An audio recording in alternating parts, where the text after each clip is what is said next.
నమస్తే న్యూస్ 24 తెలుగుకు స్వాగతం. వార్తల్లోని ముఖ్యాంశాలు.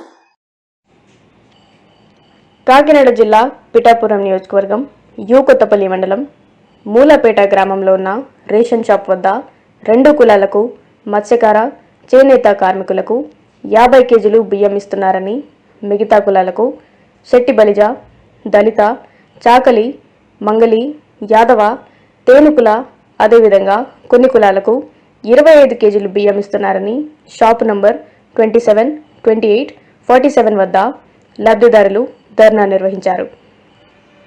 2 కులాలకే 50 కేజీలు ఇచ్చి మిగతా కులాలకు ఇవ్వకపోవడం ఏమిటని కొంతమంది నిలదీస్తున్నారు. తుఫాన్ వల్ల మేమందరం నష్టపోయామని వారు ఆవేదన తెలుపుతున్నారు. దీనిపై ముఖ్యమంత్రి చంద్రబాబు నాయుడు, పిఠాపురం నియోజకవర్గం ఎమ్మెల్యే, ఉప ముఖ్యమంత్రి పవన్ కళ్యాణ్ అధికారులు దృష్టి పెట్టి మాకు సమన్యాయం చేయాలని కోరారు. సమస్యపై రేషన్ షాప్ డీలర్ని వివరణ కోరగా, ప్రభుత్వ ఉత్తర్వుల ప్రకారం మేము బియ్యం ఇస్తున్నామని, ఇందులో మాకు ఎటువంటి ప్రమేయం లేదని వారు తెలిపారు.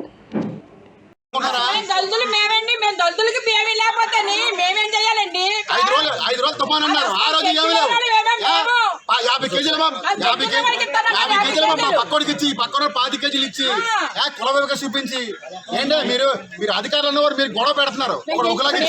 విభజించి పాలించే పరిపాలన చేస్తున్నారండి. ఇది చాలా అన్యాయం అండి. మా అన్యాయాన్ని మేము నిరసనగా తెలియజేస్తున్నామండి. మీరు ఏ రకంగా దీన్ని తప్పుగా తీసుకున్నా సరే మీ ఇష్టం సార్. మాకు అన్యాయం జరిగింది, మేము నిరసన తెలియజేస్తున్నామండి. మాకు న్యాయం జరిగేదాకా మేము మాత్రం దీన్ని కొనసాగిస్తాం సార్.